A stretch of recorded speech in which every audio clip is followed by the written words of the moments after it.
Aloha, what's up? I'm just gonna apologize in advance to you all for you having this shiesty Zoom recording and Zoom audio for this video, but I'm new to this and not yet true to this kind of YouTuber lifestyle. So, yeah, with that being said, my name is Vivian, and today I am going to be sharing my testimony slash experience with coming to Christ and also going through a wilderness season, which I'm not 100% sure has completely ended. So, with that being said, I just want to welcome you to this first ever episode of the Divine Leading the Blind podcast. This is going to be a start of a series of many explorations through just life and real life situations and how we can use the Word of God to kind of guide us through and navigate us through these situations. All that being said, my testimony is kind of a lot. And even just in trying to prepare to do this video, the way that I had to do it was create a PowerPoint of my life because there was just that much stuff that went on that I couldn't even remember how it all fit together. But I hope while you listen to it and you get to hear it, it'll kind of show you how God works in mysterious ways and how everything works together for the good of those who truly want to love and follow God and feel called by Him. So, with that being said, let's get into it.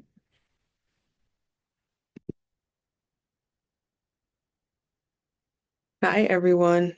I'm back for round two of shooting this testimony video. And I just realized like this story is about to be pretty long, so we'll see how many parts it adds up to. But yeah, goodness gracious. And it's only a short snippet of my life story thus far. So, in the last part, I talked a little bit about my childhood and some of the things that I went through, just giving a quick summary from childhood up into my pre-med, I think. Yeah, pre-med pathway. And then I did say that I was going to do my journey through probably pre-med and medical school, graduate school in a separate video because I think those need their own dedicated videos. Um, but yeah, just for clarification before I move into this next part, I'm going to just give a quick summary of all the parts I'm skipping through. So after graduating high school, I did get accepted to go to undergrad at UCLA, go Bruins. Um, on a lot of scholarship money, which really, really helped change my life for the better. And it opened up so many doors, including the door of possibly becoming a doctor. Because at that time, I was so lost as to what I would do when I got admitted to college. I had applied into like different programs. I got accepted into a UC medical school and the Prime program, which had me to do requirements of having like a combined experience where it was like you do your MD degree, but you also get a master's degree in something else. So that's where I'm actually going to start off with the story was me transitioning into my master's program after completing my third year of medical school because I felt that's when the chaos really began to amp up, but also when my relationship with God became much more fortified and real. I feel like with all the chaos that happened, God was definitely shouting at me to get it together. Not that he wasn't there before. Like I always knew so many doors had been opened that I really had not been deserving of, if I'm going to be completely honest.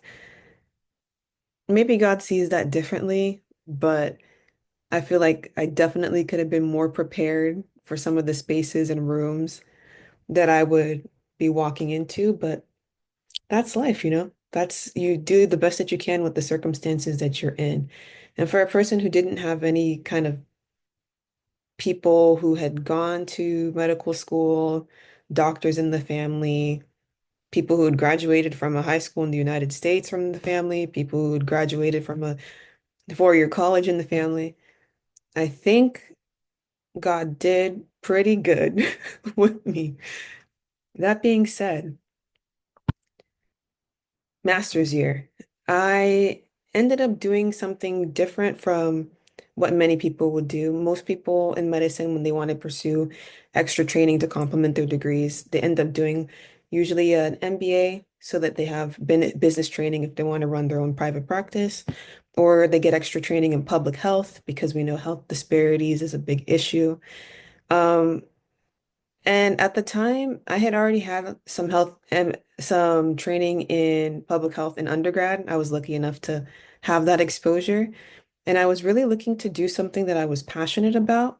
I knew nothing about business or entrepreneurship, ironically, um, because I think that I'm going to be heading towards that direction in the future. But at the time, I wasn't even open to that being an opportunity for my life.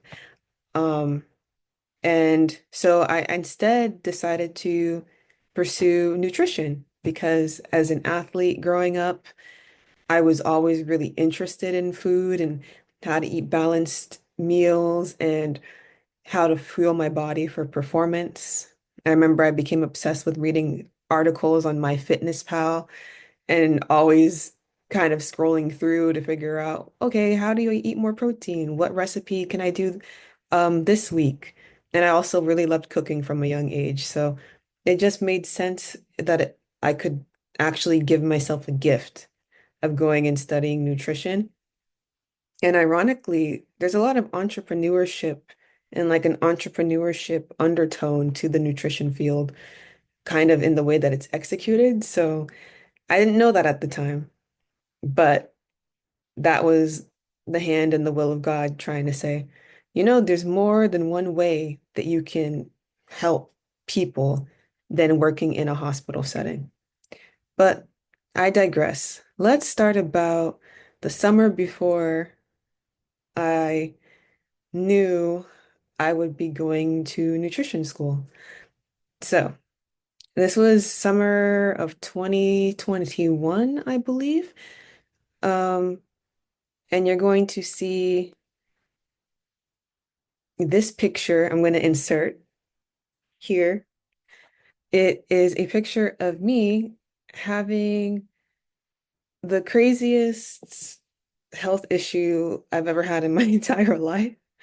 And I've had a couple of different health issues, but this one was unprecedented. So that was my skin right after getting the universal jab, the jab that everybody had to get. Um, for after the pandemic, yeah, that was my reaction. I had avoided getting that put into my body for the entire third year of medical school by getting tested pretty much on a weekly or even sometimes more often basis. Because I already knew myself and I was like hearing people on rotations who had had early access to the jab because of being in healthcare. We had access, I think like December of 2020. We were offered it immediate access. And I was just like hearing people say, oh, it made me have flu-like symptoms. I had to take 2, 3 days off. And I was like, if they're gonna end up taking 2, 3 days off, me being super sensitive, it's gonna take me out for like 2, 3 weeks. And because of there was so much lost time in clinical rotations and the sequencing because of the pandemic, I already knew to like switch my schedule around and work things out. It was going to be more chaos. And also, I didn't want to stay and do any makeups because I knew I was going to be applying for my master's year and going off. And there just would not be enough time to get everything together. So, yeah, I had waited until after I completed third year, had gone through the pains and trials of having to be masked all the time, tested all the time, and just trying to stay pretty much isolated from other people too, because I did not want to get exposed to other people. I remember 30-year Christmas was super rough because literally my entire family caught COVID on December 23rd. And so I basically had to spend I think we had 10 days of break. They had shrunk it down because of, again, losing time during the lockdown. I had to basically spend that time pretty much by myself, isolated in my apartment. And a lot of crazy stuff happened after that. But I'm going to save that story for the journey through med school video because that was a crazy time. But yeah, very, very much so depressing. Spent it just separated from people because I couldn't risk taking having to take time off was my mentality. And I think that mentality definitely hurt me because I definitely experienced a lot of burnout and mood changes and again, other things that are too much to tell in this story and keep it relatively straightforward. So, yeah, I ended up waiting till the end of MS3 year. I remember I did have some issues with shelf exams during MS3 year. I was trying my best to do what I needed to do to retake the shelf exams during the summer as well, because I had decided at the end of the MS3 year, the year had been so crazy. I don't think that I can logically do any sub-Is right now to get ahead for fourth year because I'm a mess and life is a mess. So I just decided at the end of the third year to go on leave of absence right then and there and just do what I needed to do to prepare to make up these shelf exams and also not retake, to take step one for the first time because my original step one study plan and testing got completely canceled because of the pandemic as well. So it was just really, really, really off. It was probably one of the most off years for students in medicine. And yeah, it was kind of like everybody was just trying to get survive.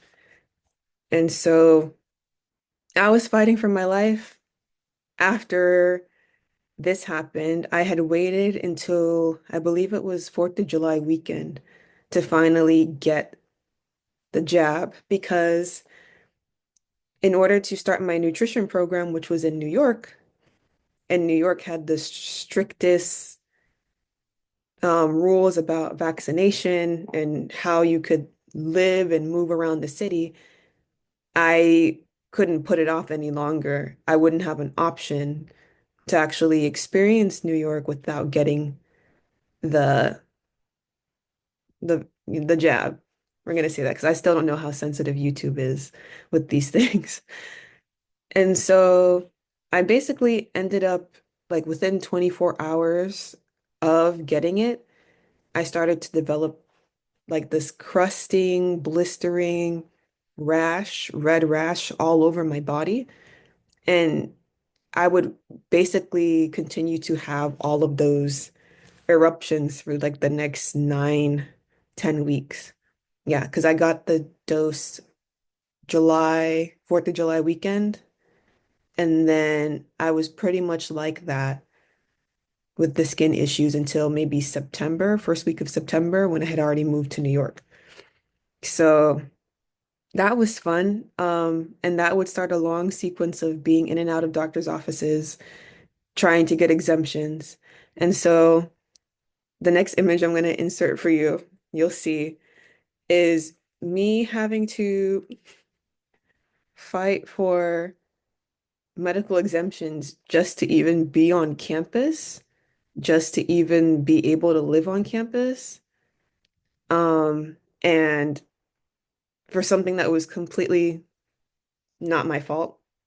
Like it wasn't my fault that my body reacted that way. It wasn't my fault that I couldn't complete the series on time. And yet I was basically being forced to almost compromise as if I had actually refused it. So it's like you got double the suffering for trying to get vaccinated and then being a person who failed. But yeah, I all this to say, this was all happening at the same time of me having to balance a bunch of medical school requirements because I was basically being quarantined by my school, who said if I didn't pass a certain number of exams, including all my shelf exams, and sit for step one, then I would not be allowed to go to my master's program. That was the conditions I was given. So I literally was retaking a shelf exam and then 3 days later being told that I needed to figure out a completely different housing situation to move to New York because I failed the vaccine series. I was being forced to pay for private housing, family housing units as one person, and basically doubling my cost of living because of something that happened to me. And then also having to deal with taking step one and moving to New York. This was all within the course of, I believe, I took my surgery shelf, I think August 20th, and then had to take step one. I believe I took it August 24th. And then I literally believe I got the notice to decide whether or not I was going to live on campus after I had already planned to live on campus months in advance. I didn't get notified that I couldn't have a normal housing arrangement until I think August 25th. No, I think it was before step, the day before step, I got that notice. And then I literally was in packed, moved into New York, into my new apartment on the 28th of August. So all of that tornado storm happened in the course of about a week. And that's my life. My life has been like that craziness, complicatedness, as long as I can remember. But we always get through the storms by God's grace. And I was able to move in. Um, Another element that was running through at that time was my overall family's hesitation about me moving to New York. I remember when I told my parents that I got accepted to Columbia for nutrition school, and that's where I was planning to go. I also had another acceptance at a different program for like public policy at Stanford. And I remember there being a lot of tension and a lot of anger over the fact that I was choosing to leave the state where it would be harder for me to be close to the family. Um, and it was basically, yeah, the reaction was not what I expected. I remember my dad saying, I guess you're 25 now, so we can't hold you back. And I remember my mom calling my relatives on the East Coast saying, she thinks she's gonna run away from us, but I have eyes and ears on every coast, so she can't get away if she wanted to. And I just remember feeling like, man, that's tough. I was actually very like disappointed and annoyed and frustrated. Um, and that was kind of it. It was like you betrayed the family, so you're on your own. And I was lucky and thankful that my brother was super willing to come with me on a New York adventure and help me settle in. And he paid for our flights to go and to help me move in. I remember he let me use his two suitcases on Southwest so I could pack enough stuff to move my life over. So I moved my life over with a total of 4 suitcases.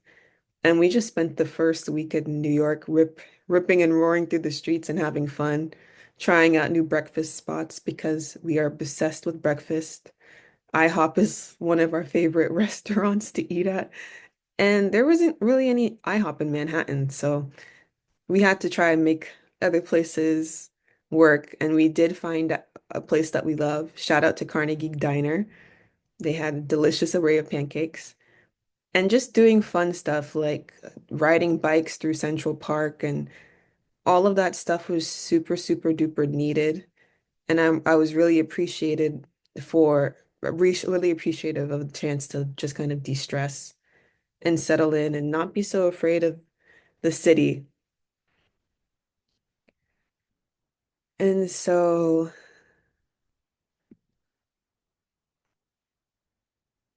oh yeah, another aspect of this story that I completely forgot to mention, which is important. So going back to like exam issues, I had had issues taking exams throughout my entire third year of medical school, taking shelf exams because of computer failures, to be surprising. So I had this MacBook Pro that I had to replace before I left to go to New York because the MacBook Pro, when I was doing proctored exams where we would have to be on live on Zoom while we were taking our shelves, every single time I would be multiple, not every single time, but multiple different exams, I experienced laptop failure where like my laptop would just black out. It would like overheat and black out in the middle of the shelves. And so I think that happened on two different shelves, had to retake those exams. And so that was another thing that was like an issue is not having the proper equipment for school. And so,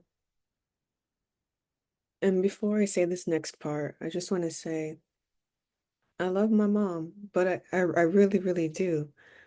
But this is an example of why our relationship can be so up and down. So I did tell her about the issues I was having with like having a good laptop for school and things like that. And she was kind enough to offer for me to use her credit card to kind of get a new one so that I'd be ready for school in the future. And so the day before my flight out to New York, I was able to do just that, get a laptop at the I was actually able to trade in my current broken laptop for parts at the Apple store. I don't even know how that worked out, but yeah, they took it. And then I was able to get the new laptop for a discounted rate. And so I was like very appreciative and happy and thankful that that happened. Um, but then when I was actually in New York, I go back and see on my bank statements the exact amount for the laptop was withdrawn from my savings account. And so, yeah, I guess this also gets into another issue about like having a relationship with your parents that doesn't really have boundaries is the fact that our bank accounts are pretty much joint. And so she can monitor exactly what I buy, what I do, and move around money from my account. And I had always just left it like that out of trust and because I thought it would be mutually beneficial.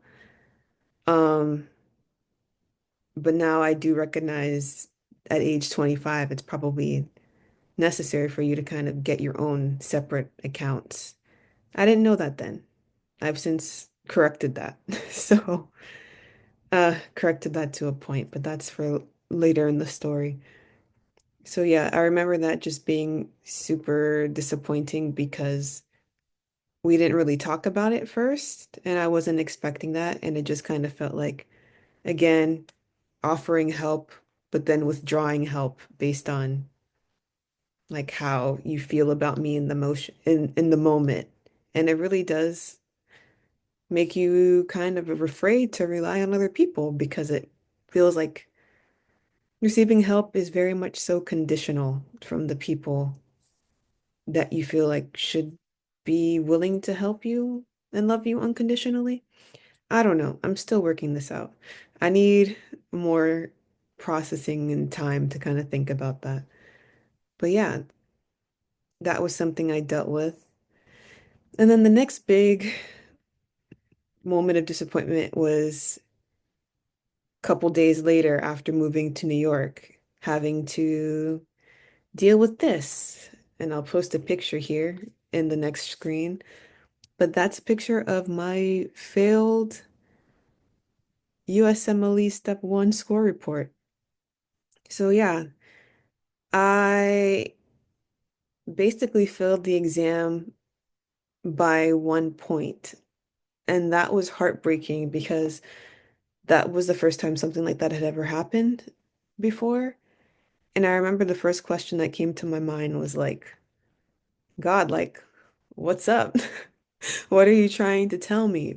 Because I had been so used to things going the other way. Like, you try your best that you can, and God honors the work of your hands by just letting certain things pass through. So I was so used to being on the other end of maybe having passed by 1 point that the failure by 1 point, it was like it screamed at me. And then comes the meetings with the medical school explaining the process of now you're on probation because you failed step one. An exam which I actually had asked to not take at that time and wait until it was pass fail, but I was told that I couldn't based off of me being on the leave of absence. So it was just a nightmare. I kind of felt like nothing was being coordinated and nothing was going through smoothly. And so all of that chaos just made the transition to New York and to my master's program just be really, really tiring and draining. And then this is all happening off the back of a chaotic third year in medical school. So I just remember just being, I feel like so drained and burned out. And I think I have a diary entry that describes this well. So I wrote on September 8th of 2021 in my diary book. I'm writing this at 10 p.m. while sitting at my computer desk in my own one-bedroom apartment at Teachers College, Columbia in New York City. To the people on the outside, my life seems great. I seem like I'm keeping up with all the goals I set, going from UCLA to UCSD Med School to living in New York City at the age of 25 to study nutrition at Columbia, to being the eldest child who is always willing and able to help, going to mass regularly on Sundays, no trouble, no crazy issues with boys, always apologetic and willing to compromise, always ready to give away my time to a cause, always willing to lend a listening ear, always willing to take on others' problems and attempt to solve them as though they are my own, always willing to give my resources away to help someone in need, always there to support my siblings when my parents can't or won't, always presenting myself as a soft-spoken, token child at family events and gatherings, so my parents can show some semblance of pride towards my existence. And then I write in parentheses, whoa, the S word, which I don't say anymore because I'm working on consecration and reducing profanity. And I wasn't there yet at this time. But yeah, whoa, poop. Always being non-confrontational and letting mistreatment slide for the sake of keeping the peace. Withholding the truth as to not hurt other people's feelings, trying to shapeshift into what people need slash expect me to be at that time, and not revealing my own distinct personality, trying to minimize my accomplishments to not offend others and fit in with my peers, who honestly didn't respect or like me regardless. Lying to my parents about our relationship, including lies of admission, where I didn't tell the full extent of trauma or situations that I've gone through, keeping the pain, sadness, and hurt to myself because it wasn't full-on assault worth distracting others with. Having mistrust and paranoia of other people, peers, and sometimes even family members, and feeling like they are going to hurt me, but not speaking up about it. Constantly restricting my diet and eating habits, punishing myself with food as a tool to gain control over my emotions when the world feels out of my control. I want to start and say that became a really big thing for me during second and third year of medical school, where on days where I was super tired and super unmotivated, I would just tell myself, you can't eat until the work for the day is done. Because I'm not really like a drinker, I don't do any recreational drugs. Like I had very, very little other systems of self-rewarding rather than food.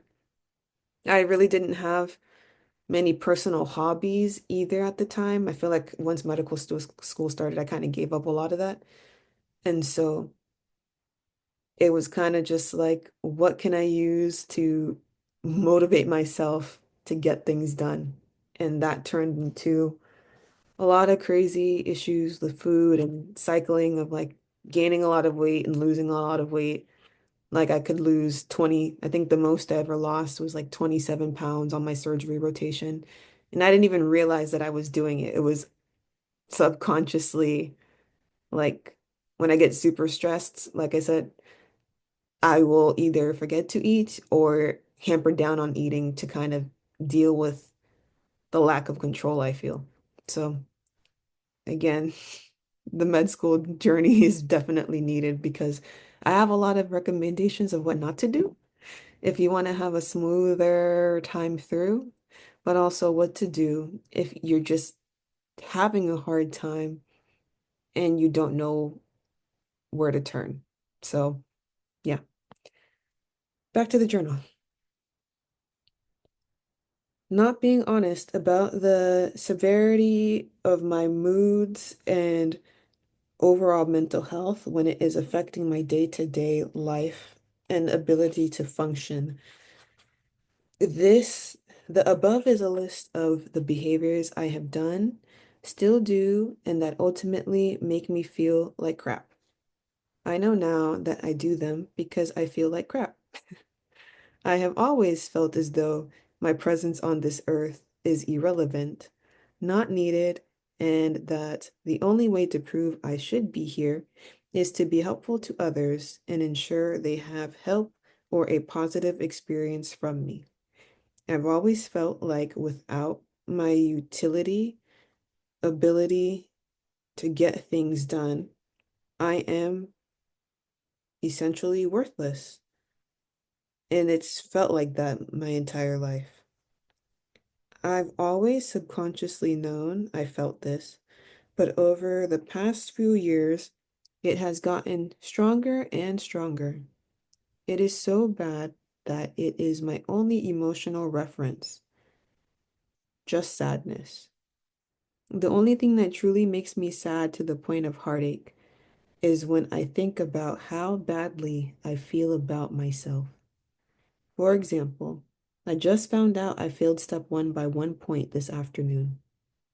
It was frustrating to see I failed by 1 point and would have to retake it. I cried not because I failed, but because I was embarrassed to tell my mom I failed on the phone, worried about what my school would do, but I also felt a sense of apathy and emptiness towards the test overall. I get scared by the level of detachment I've been feeling. It's like nothing matters. No goals can be set for me right now because reaching my goals has made me feel empty, not happy. I can count on the number of times I've felt impactful happiness since 2015 on my fingers. I have a list of 18 things to do before turning 19 in this diary. And 7 years later, I have done less than seven of those things on the list. I have done little to no personal development in the past 7 years. I need to start therapy several years ago. Now I'm 25 and realize I'm stuck where I was as a person at age 18. I feel trapped. I feel hopeless. I feel empty. I feel uninspired. I feel very alone.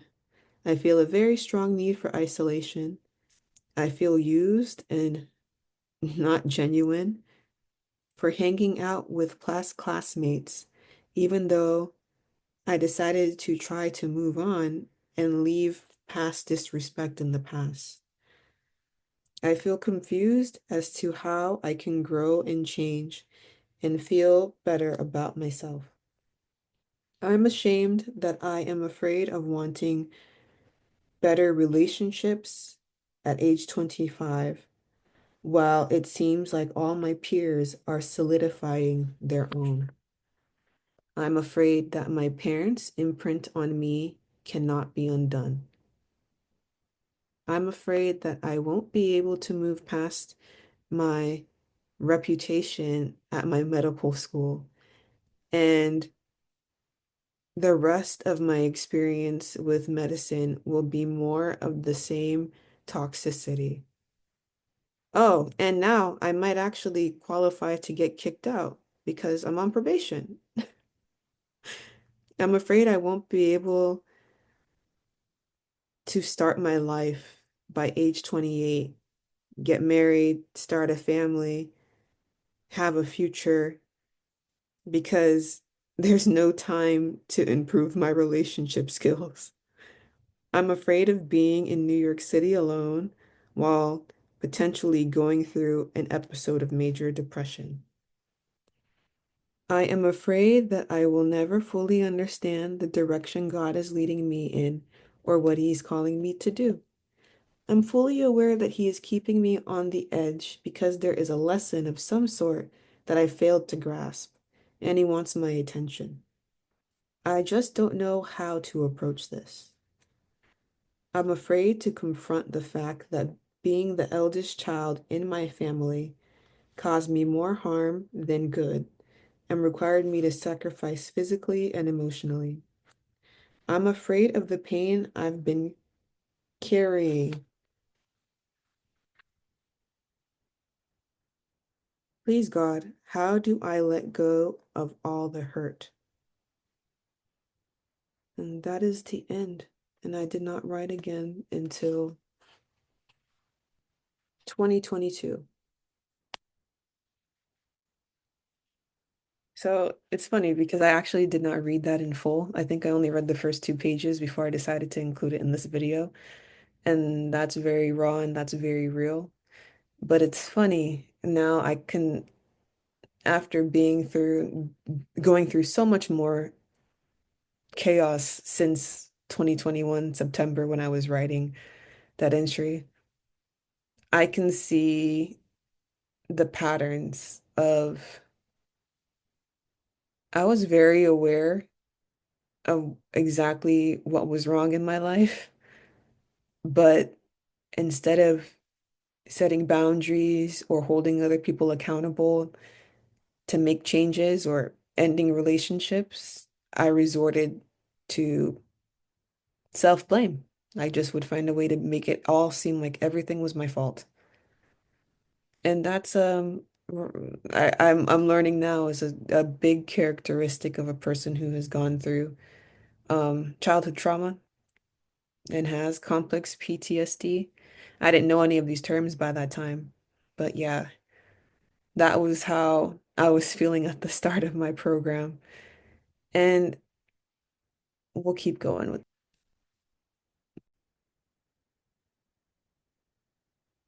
just want to say as an aside, I think it's important to share where my inner dialogue was at this time because For people who grew up in a household where there was a lot of narcissistic abuse and trauma and like emotional neglect, it kind of it makes you seem like your life is like unreal.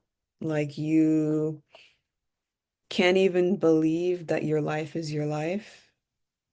So you don't even know how to explain it or rationalize it in your own mind. So you just have a bunch of negative feelings that collect within you, but you don't know exactly where or how or or why are they there? When did they get there? It's very much so like insidious is the word. It kind of just creeps up on you until one day, boom, you kind of feel like you snap, like you have no self. So I think I really do believe that if you write a journal, God's reading it. And so, but I will say and stand up for myself a little bit here. I was actively seeking help and support and treatment for all of the things that I was going through. I had been in therapy, seeing a therapist at least every other week at that point for about 6 months. I had started in March of 2021. The therapist that I was with, I went with them because I went with this person because my healthcare plan at the time basically said this is one of the few people we have available. And also, there's no copay. So I was like, cool, I'll stick with this person and I'm going to try to stick it out.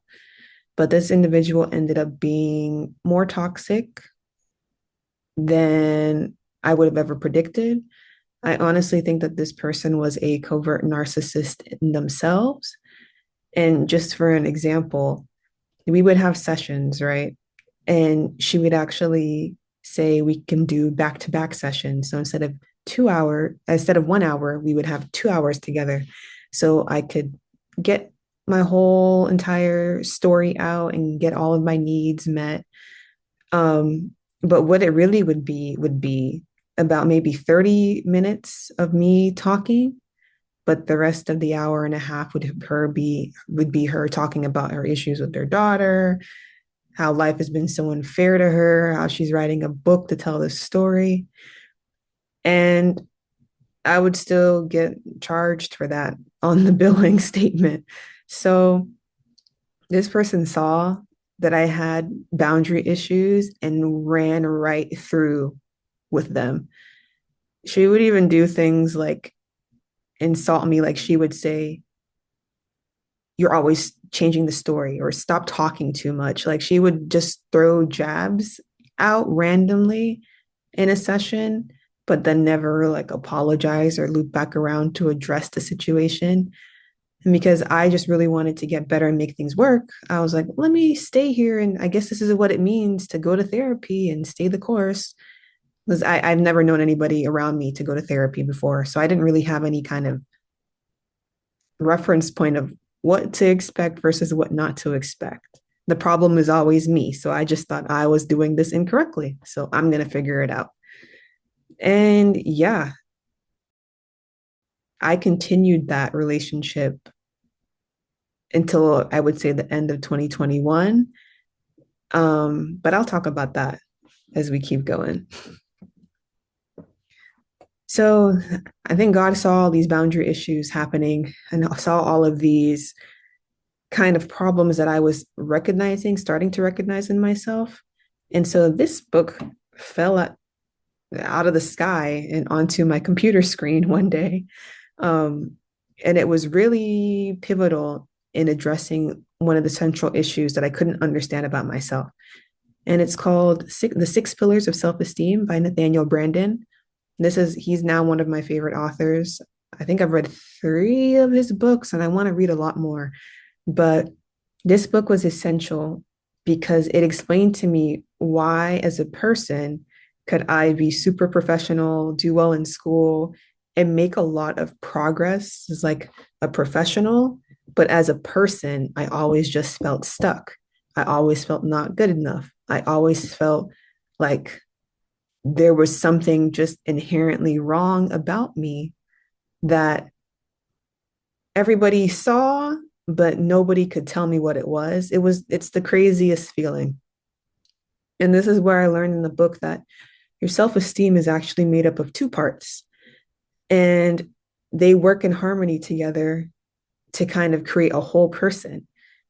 And from reading the book, I learned that my self-esteem was very much so skewed in that I had 100% full self efficacy. I truly believed in my ability to achieve, to progress, to learn more, to gain different skill sets in terms of like professional skill sets or solving the problems of the world.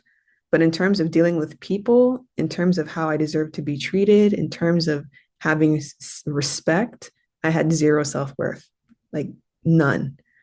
So that explained to me, like, whoa, nobody ever teaches us this. This should have been required reading in school, that you need both to feel whole and to avoid burnout. Because if you lean on one more than the other, you will drive yourself into a hole.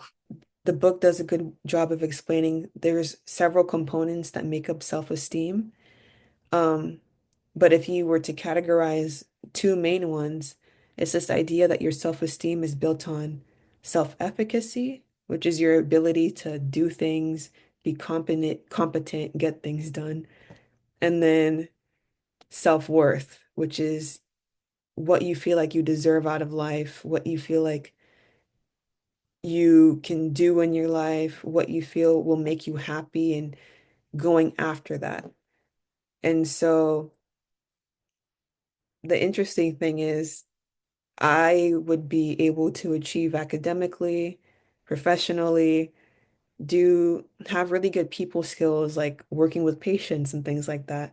But then when it came to my own relationships close around me, everything would be on fire, hot dumpster mess, no boundaries, nada. Um, and that was kind of an indicator that I had extremely high self-efficacy. Like I definitely believed whatever task I put my mind to, given enough time, I could figure it out and achieve it. But then I had zero self-worth about how I deserved to be treated, how I deserved to choose my own path in life, how whether I deserved happiness or not. I was often choosing to sacrifice what would make me happy for the greater good, which was whatever would kind of pacify or calm down the people around me so that they felt happier. And so that book was very much so eye-opening. I really feel like it should be read in schools everywhere. It would change so many people's idea of what it takes to really feel internally successful. Because I feel like a lot of people struggle with this high self-efficacy, very professional, very accomplished in their career, but they are trapped and they feel like they have something else to kind of prove, or they feel just very insignificant, and or they don't deserve to have a certain quality of life or quality of relationships. That split can be explained. So another book that I was given was my first religion-based book, but it was very helpful, and it was called Resisting Happiness. And I remember it was very comforting because I would read a chapter every morning and almost do like a journal diary entry in the book and respond to the book. And that kind of revolutionized my way of reading. And it really did restore a childhood love of reading back to me.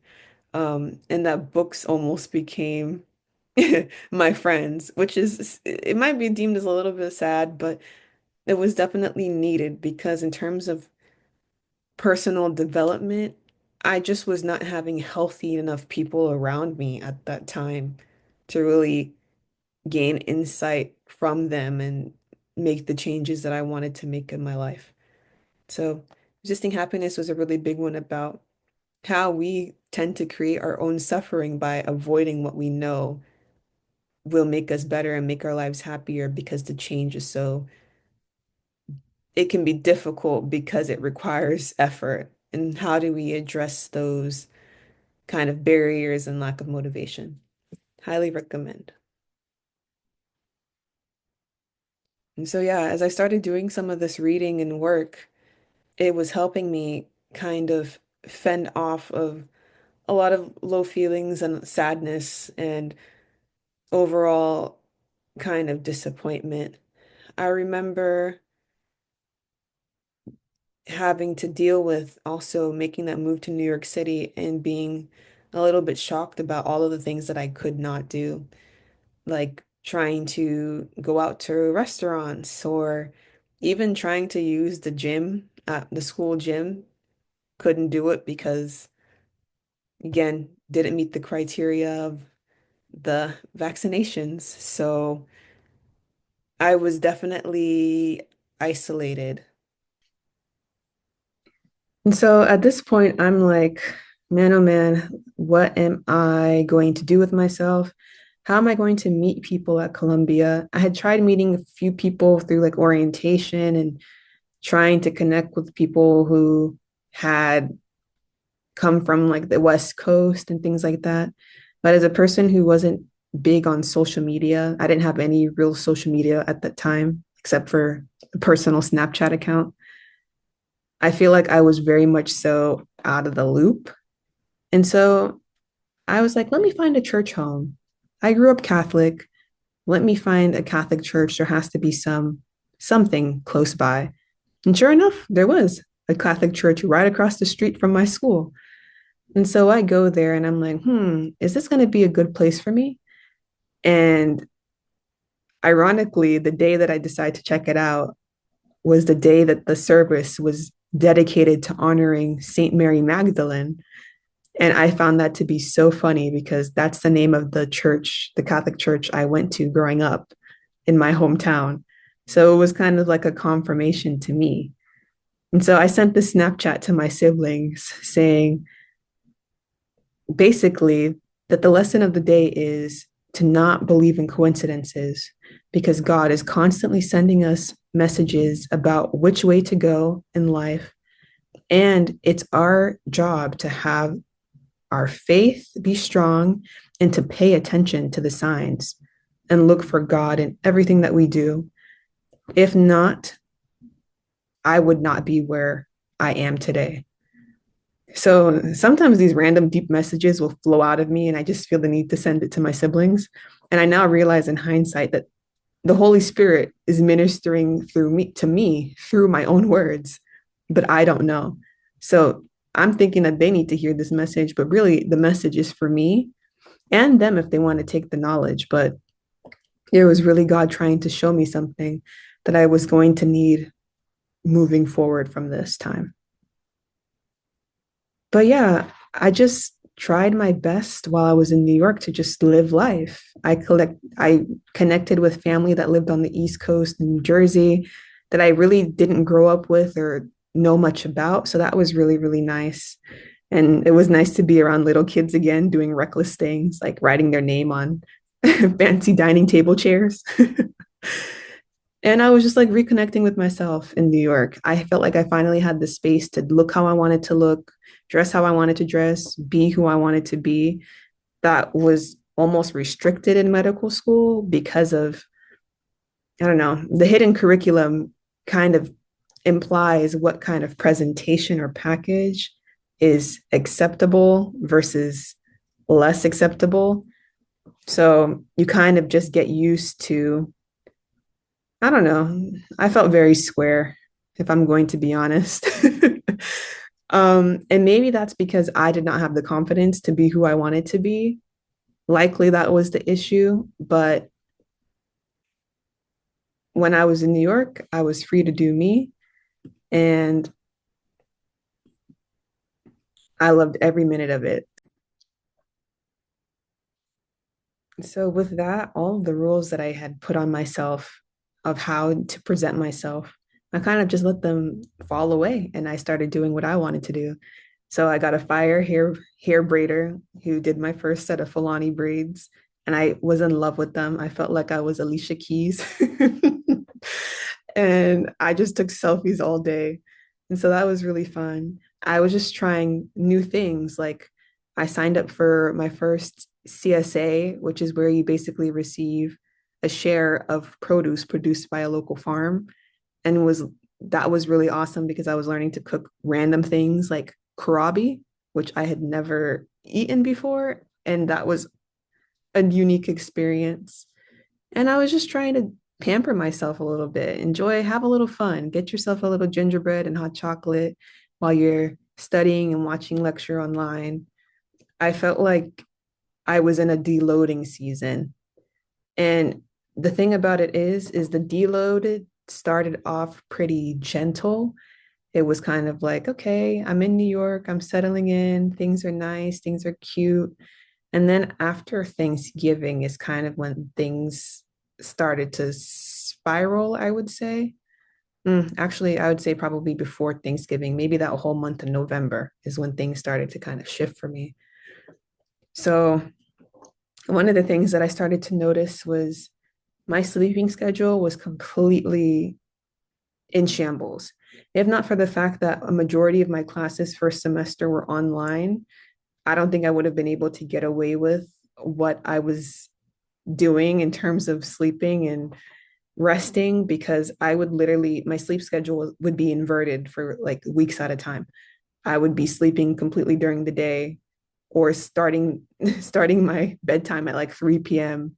and then being up at like 3 a.m.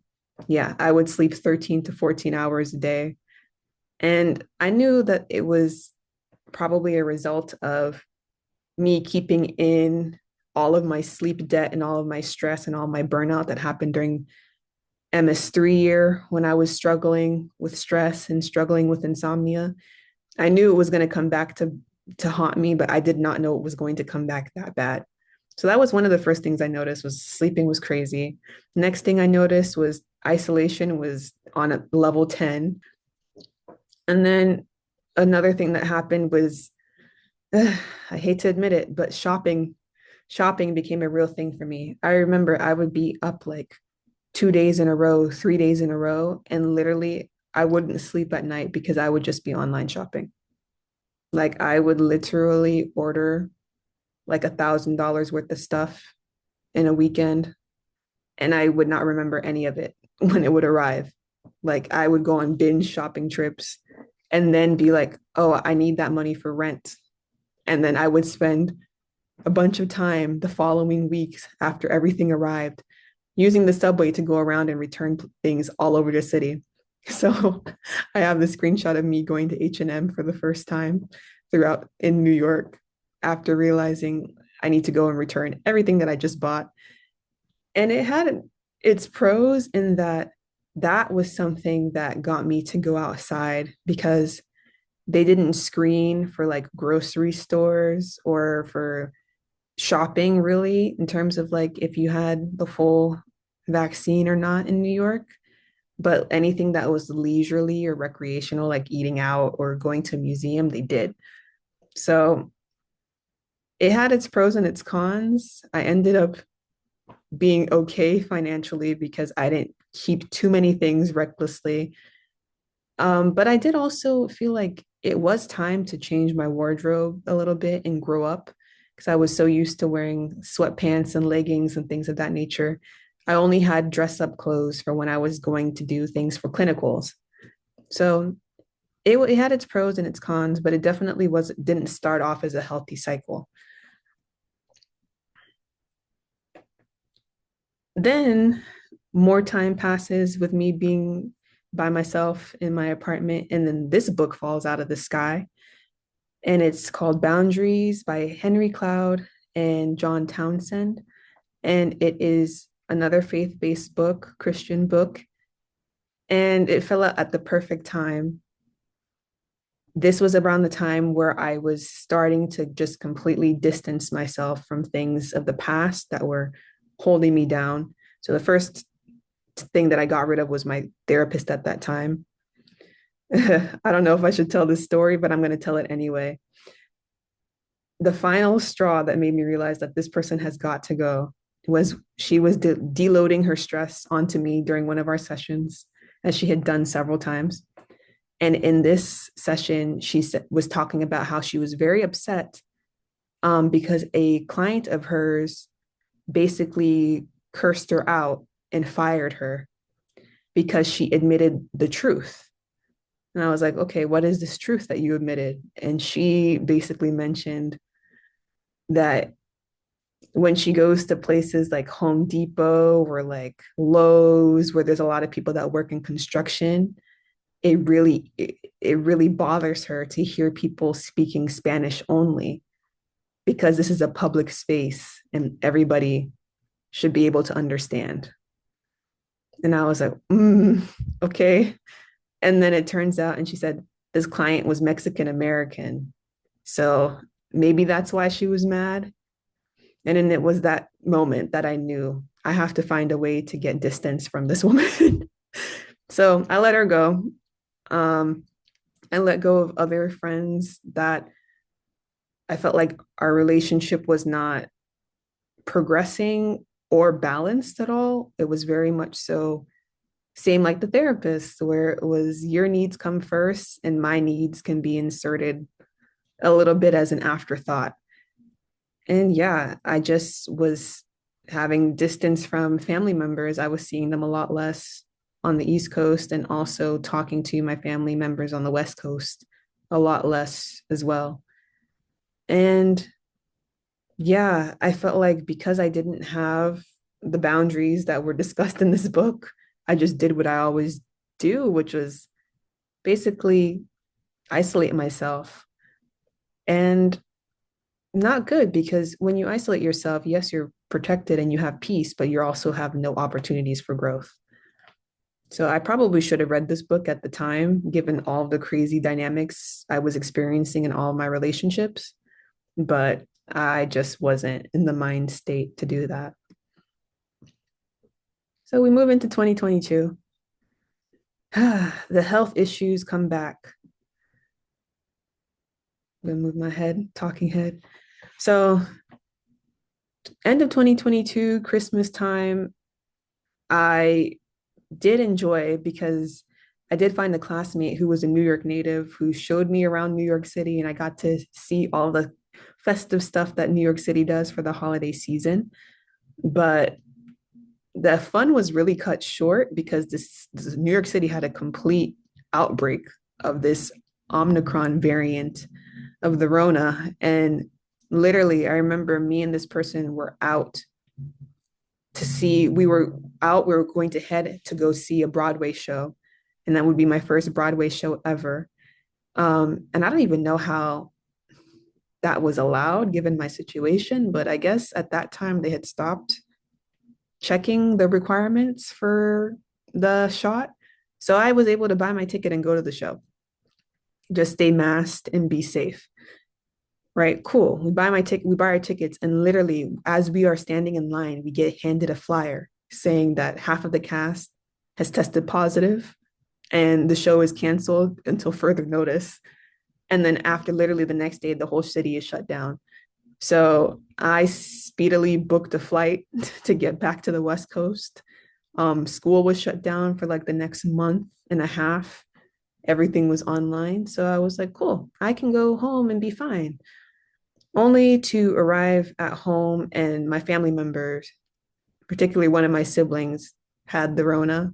And so I escaped New York City just to catch it in California. And that was frustrating, especially because knowing how I reacted to the vaccine, I was like, oh my goodness, if I had a horrible reaction to the vaccine that lasted 9 weeks, am I going to end up hospitalized if I get the actual virus? So I was really, really scared and afraid to be around them, but I was already there. So there was nothing that I knew how to do. And one day is more than enough to catch it. So luckily for me, I did not have any severe symptoms. It was just like having a normal flu fever. I did get this weird rash underneath my eye, but that was it. And so that had me thinking, what the heck is going on here? Because the virus that everyone's worried about didn't harm me nearly as much as the actual preventative treatment that I was basically required to get if I wanted to continue forward with my schooling. So I don't know, to this day, still haven't figured out why that is, but we keep going.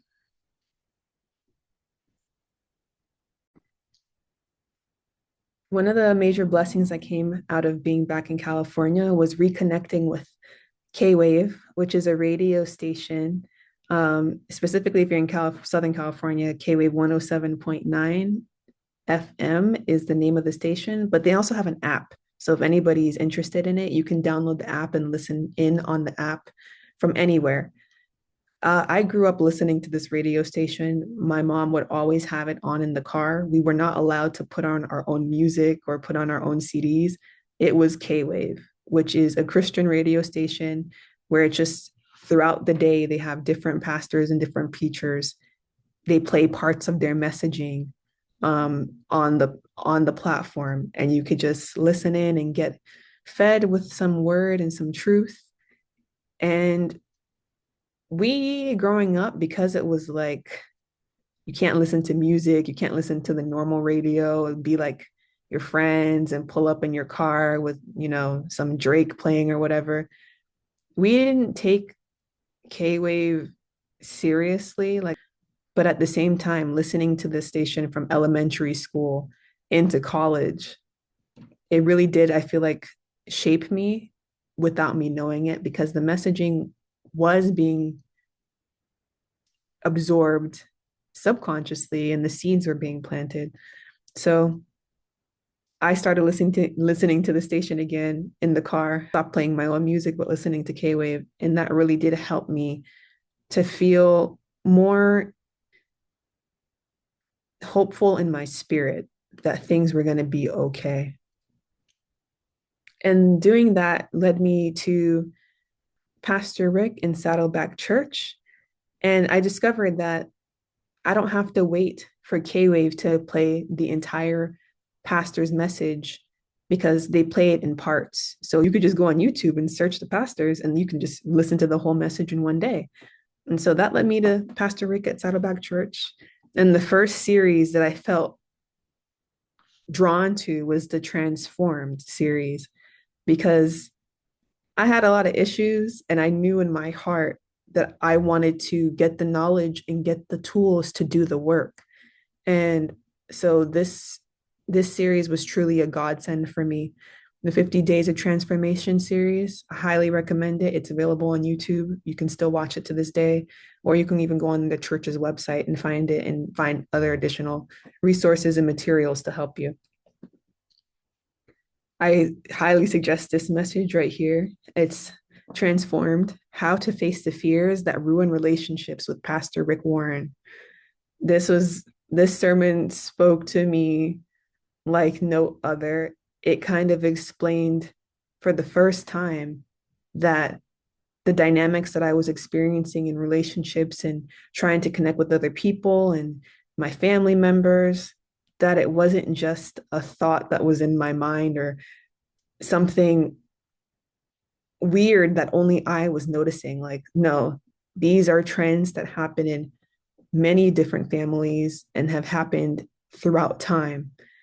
And so highly recommend this as a starting point if you're really struggling with your relationship skills.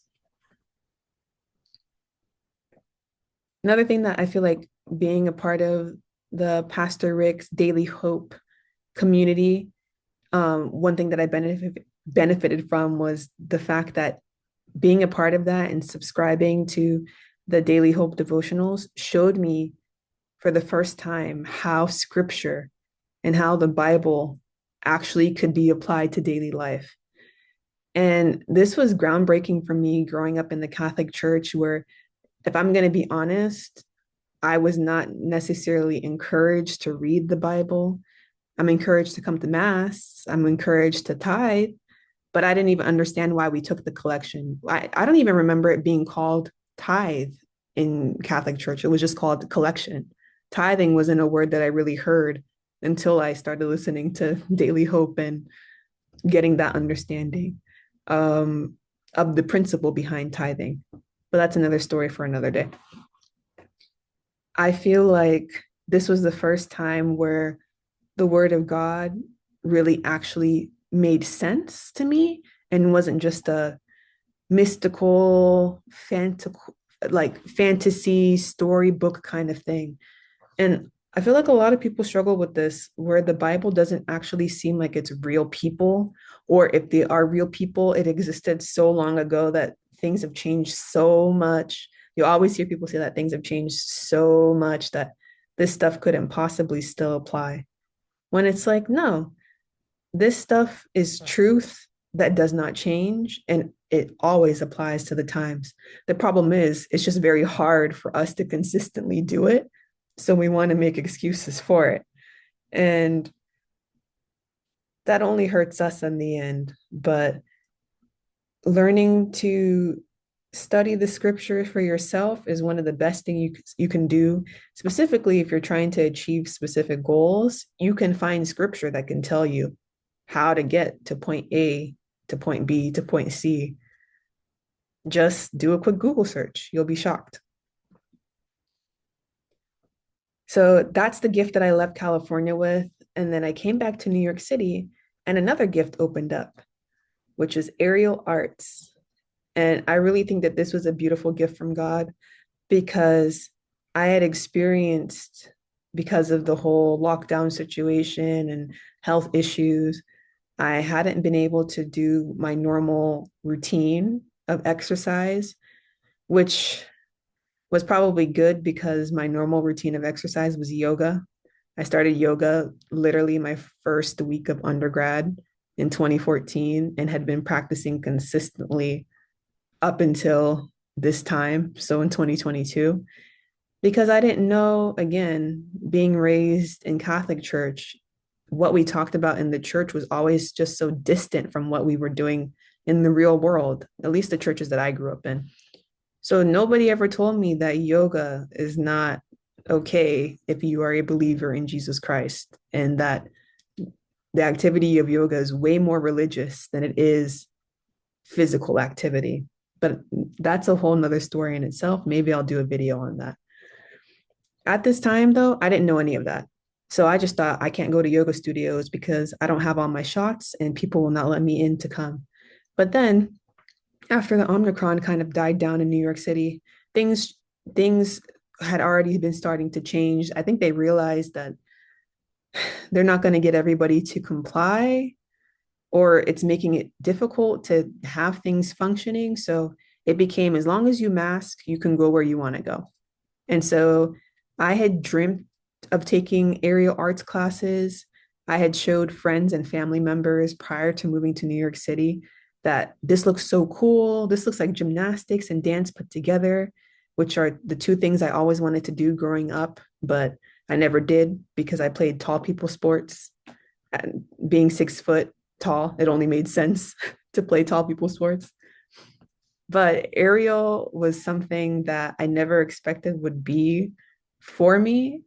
And I never expected that I would find a teacher that would also confirm that this is something that I could pursue and be good at. And looking back in hindsight, I can see now that whenever it seems like all of the odds are against me or I don't fit the standard or typical profile of what I'm moving into next, God has always done wonderful things and has always sent at least one person to confirm that you are on the right path, that this is for you. And so I had a wonderful teacher at Ohm Factory is the name of the studio I trained at in New York City. It's not the only one that I trained at, but it was the main one, was Ohm Factory. And this was literally my second class of aerial hoop. So I was shocked at what I could do. And so was the teacher. So it was very, very fun.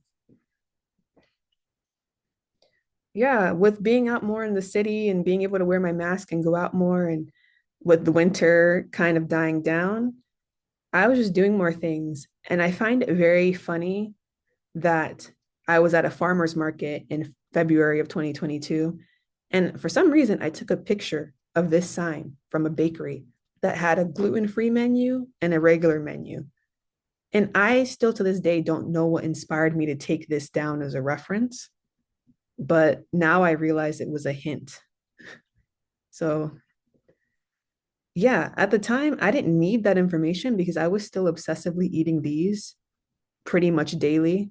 And these are the Just Bare chicken breast tender bites.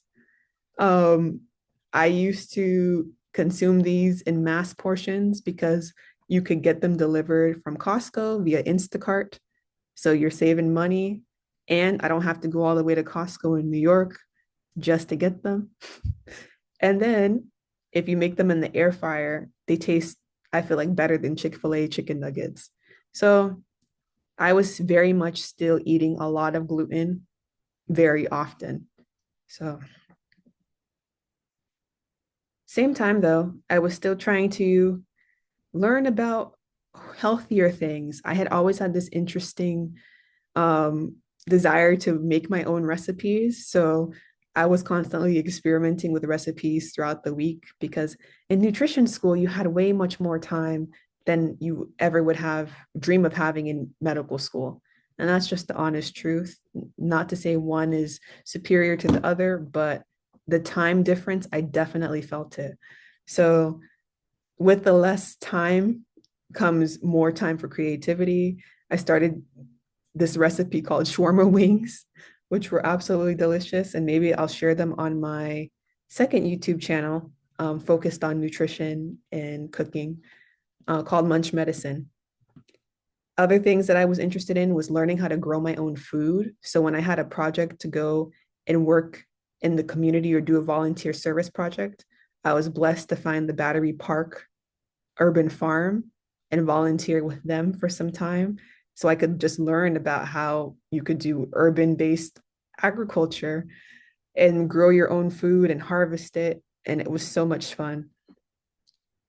So, nutrition school was really interesting for me because I wasn't really interested in the main subject matter that they were teaching on, like the principles of nutrition and medical nutrition therapy. Like, that's all fun and dandy, but it's kind of medicine adjacent. I really was looking for something else. And I feel like I was really chasing after a sub curriculum. So, an example of the sub curriculum that I wished was talked about so much more, but I don't feel like it was represented enough, was shown in this presentation that we had from a guest speaker. And they referenced this book called How the Other Half Eats. And I highly recommend people check it out. It's very enlightening. And it talks about how poverty and inequality affects people's ability to choose options, healthier options to feed themselves and feed their children on, and how that this is a systems issue, even though we like to paint it as a simply a choice issue. And so this is the kind of stuff that I wish we would talk further on, and it would come in and then it would very quickly be out the door. So, me being me, I wanted to see more about the New York community and see what are the themes, what are the systems. So, like, I did stuff like volunteering at the New York Common Pantry because I wanted to see how do people get food when they have low resources. And that was very interesting to witness how that system and the food pantry system in New York, which is pretty robust, I was surprised by how expansive it is. It was interesting to see how it works to provide fresh food for people, but what are the other barriers that need to be addressed? And yeah, I'm going to do a whole nother video, I think, on nutrition school and review it too, because I think it was very enlightening to be in nutrition school and see the other side of how these choices are being made, both for families and individuals and for systems and how we have access to food. Yeah. Also, like another big aspect is nutrition education. Like, who decides what foods are available in schools? Who decides how much nutrition knowledge students get to learn? I was shocked to learn about how much politics played a role in deciding nutrition education, specifically in the United States, and how there were clashing interests, which led to nutrition not being at the forefront of education for students. And yeah, if I do another video on what it's like to be in a registered dietitian nutritionist program, I'll talk more about that because you will be shocked to find out what's going on underneath the surface. But yeah, more fun stuff. And this is all literally God letting me be me. I feel like this was the first time I was able to do what I wanted to the fullest in several years because medicine, you have some autonomy, but not full autonomy. And that's just being honest. There is a set schedule, there is a set commitment on your time, there is a set kind of culture that you have to be aligned with somewhat in order to survive. And it was hard to do for the first 3 years that I did it, but it's possible, even if you're like me and you can't conform to rules to save your life. I guess that's a lie because I managed to do it somewhat. But yeah, other things I got to do, being involved in student senate and learning about the systems governing the Columbia University and how administration works was really eye-opening too.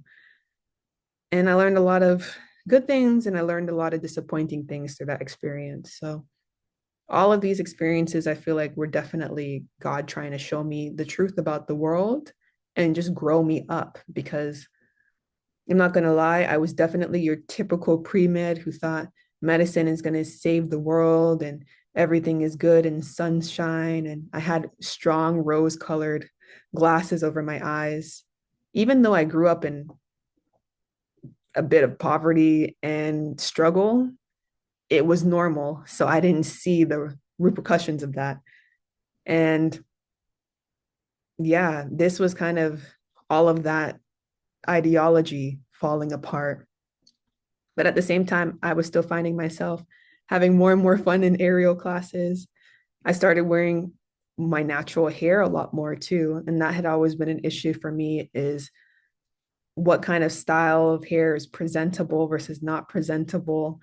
And in New York, you could kind of just do whatever you want to do. There's so much diversity, there's so much nuance that no one looks at you crazy when you embrace your natural looks. Versus in Southern California, I really honestly cannot say the same. I think things have changed a little bit from when I was growing up, but it definitely still has the glamour culture aspect or the lack of not as diverse as other places in the world.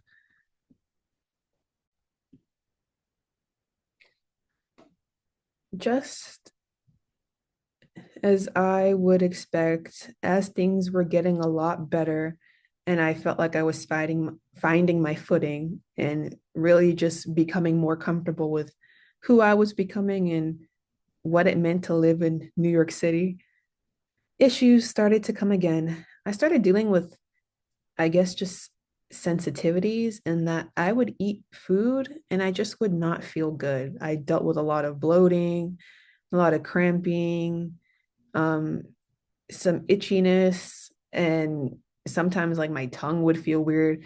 So I started wondering, do I have food allergies? Like, what's going on with me? Maybe I need to go and get my health checked out. And then also, another thing that popped up was I'm in this nutrition program and dietetic internship will start in the next couple of months. I need to figure out my whole situation about getting the shots. Because how am I going to go and see patients for my internship if I am not able to be in a hospital because I'm not fully vaccinated? So this started a whole journey back into the healthcare system and all the stress that came with it, doing random testing with allergists, dermatologists, immunologists, going to infectious disease doctors and trying to figure out what was going on with me currently and then what happened to me in the past so I could get another dose of the shot so that I would be cleared for my internship. And it was a mess. Honestly, it was a mess. I felt like I was being put through the woodwork for testing. I got a lot of requests to be like an experimental subject. And that didn't necessarily feel good because it was kind of like, I don't know. I felt like people wanted to study me, but they didn't necessarily want to listen to me. And that was very, very disheartening as a medical student because I know what I was taught to do and I know what it takes to listen to a patient and grow in that skill set. And I don't know if it was because I was already in the medical field and people would ask me and I would tell them that. I would never tell them that at first visit, but people would ask me during the visit and then that's how they would get that information because I don't want anybody to feel like I'm criticizing their work because I have medical knowledge. But I don't know if that was helpful to me or hurtful to me, and that they expected me to understand when they would choose to give up on my case or refer me out and say, I don't know. Um, yeah, again, still don't know why things were the way they were, but God has a plan for everything. So I didn't let the health issues get me down. Summer in New York was the best thing ever. It was so awesome because I was used to having to, like, at least from undergrad, leave the country in order to have a good experience and really explore and find new things. But the good thing about New York City is there's so much to do in your own backyard. Like I got to go to the Met for the first time and take really cool pictures with my afro, which was really fun. Trying new foods. I had Ethiopian food for the first time and it was wonderful. Shout out to Awash Ethiopian restaurant. It's near Columbia University. I think it's on, is it 114th Street, if I remember correctly. It's been a while since I've eaten there, but I don't think I have found better Ethiopian food yet. I'm still on a hunt. And that's with going back to live in San Diego and living in LA. So if you're in New York, check out Awash. They are world renowned and they really have good hospitality too. They've treated me and my sibling, my sister was with me in this first trip as well. They treated us really good. And I just remember the enjoyment, the amount of exploration and joy and fun. I remember thinking to myself, like, man, I wish that it wasn't just me and my sister doing this. I wish my mom was here as well with us because growing up, we were just focused on doing what we had to do for everybody to be in line and just survive off of what we had. There wasn't really room for fun or exploration, at least not on the scale that we were able to do it now. So I remember thinking that in my heart, like, man, I wish that she did come to visit this trip. And then God gives me this video after my sister leaves. I remember I was so sad when she left at the airport, and I come home and do what I do, which is escape onto YouTube. And I'm watching this video and I'm like, God, what are you showing me? Why are you going to make me miserable? Like, I wish that we could have done it like this. I wish that it would have been a beautiful New York girls trip like this. And I bring this in to say that this became a desire on my heart for me and my sister and my mom to be able to do a girls trip and just really have enjoyment and just joy and relax and enjoy each other's company because we really had never done anything like that. And I was already, what, age 26 at this point. So this became a desire that I never even vocalized or asked God to meet. And we'll save that thought because that's going to come back around. Same time at the summer, I am still in class for nutrition school. The load is much, much lighter. I think we only had class like 3 days a week, which was great. But that meant it was time to go back to the step exams. Woo! Medical school never left the picture. And so I was in this prep course and I took it over the summer. And I think it was like a total of 7 or 8 weeks. And I was just trying to prepare myself to take a step exam. Um, it was good. The course was, but life was doing what life does, which is become more and more chaotic at the wrong time. So this is my journal entry from July of 2022. So on July 23rd of 2022, I wrote in my journal, just want to start by saying, before I forget, that if by August 10th, I'm not hitting 240s for step 2, I am pushing back my exam and taking it in New York City. I'm not going to keep giving myself the short end of the stick. I'm going to give myself enough time to be consistent and hit my goal, hopefully scoring within the 250. I'm going to hit my goal on my timeline. For once, I'm going to live my life in a way that accounts for my unique circumstances and not let anyone bully me into doing otherwise. Jokes on my med school faculty for making fun and saying, I guess prime year won't be much of a vacay for you. I don't have time to listen to the noise. The most important message of today that I've been thinking through a lot and that has taught me a lot about myself is coming from me reflecting on what the priest said this weekend. The priest pointed out only God has the capacity to tolerate our multiple mistakes and offenses, though we should not aim to repeat them.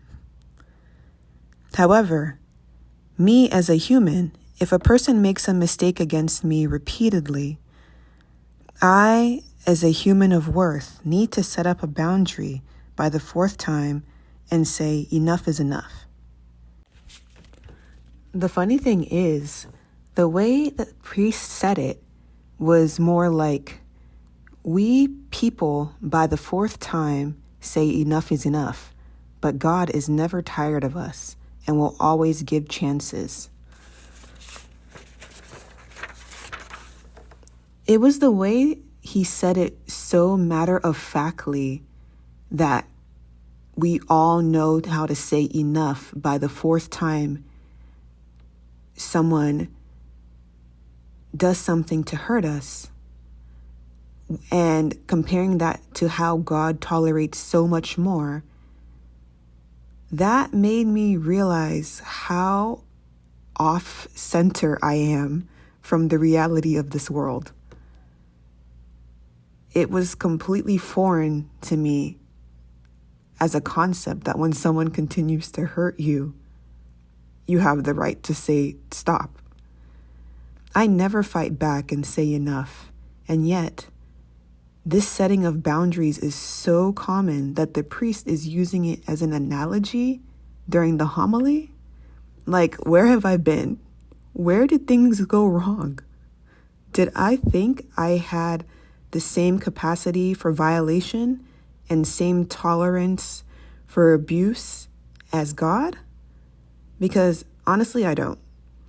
I think that's why he showed me just how deep my pain runs and how much anguish I feel in my soul through a dream recently, which felt like reality.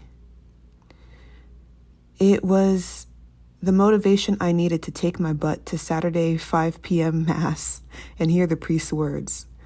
His message, even though not directly about boundaries, gave me a completely different understanding of what they are and why they are necessary. We are not God. We cannot handle all things. We need a system in place to protect ourselves and our peace, not to isolate and insulate. Thus, I gotta start setting boundaries in my relationships, particularly with my parents. As betraying myself and locking myself away, but being genuine with what I tolerate from others and how I want to connect with others doesn't help me. It hurts me.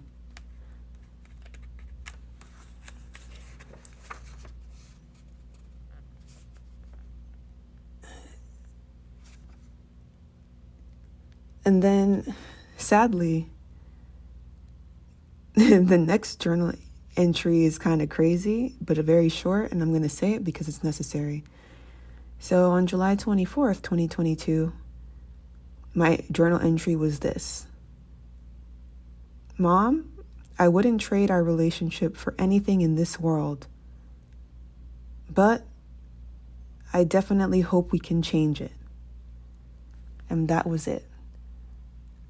I think that was me feeling guilty about what I wrote. So guilty that I felt like I had to correct my past journal entry from the day before, even if no one is reading the journal. But that likely comes from past trauma of having my journal stolen and read by members of my family. But that's a whole nother story. I honestly think having this episode of journaling and reflection was a blessing in disguise because it brought me back to this. And this time I was actually ready to read it. And I don't think it could have come at a more essential time based on what I would go through next.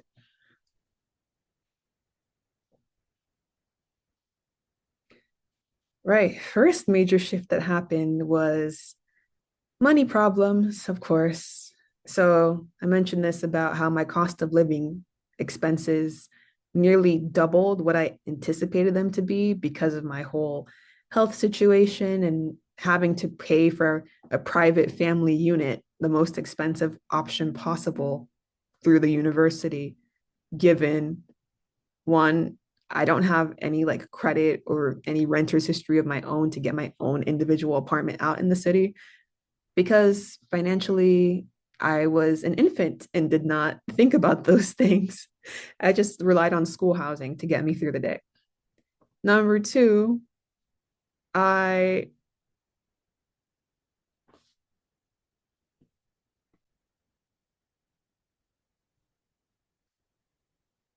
I knew that I was paying double for rent, but what I did not know was that I would be paying a tax on food as well. New York is very expensive.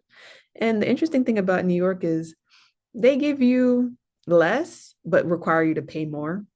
And I'll never forget it. We had somebody from the department of like the New York State Health Department come and give a presentation in nutrition school. And they talked about how people in New York are so fit because one, they have to walk a lot for public transport, which is very true. But two, they have optimal portion control for their restaurants and eateries. And when she said that, I remember feeling so tight because I was like, what a way to frame you ripping me off in a way that is makes it sound beneficial for me. Because I had noticed that the Chipotle bowls were noticeably lighter, the kava bowls were so much smaller. Like, I'm the type of person who, if I get Chipotle, I get it for lunch because I cannot finish a whole bowl in one sitting. I will eat it for lunch and dinner. But every time I would go out to eat in New York City, I would finish my plate and be like satisfied and then have to go and get another meal for the evening time. And that used to frustrate me. And I did not know that it was not just a me thing, it was a New York City thing. So I say all this to say if you're very good at rationing and stretching things, New York will actually make it harder for you to do that. And I understand why they're doing it because obesity is a public health issue. But if you're a get it out the mud type of person like I am, it'll make it harder for you to stretch your dollar.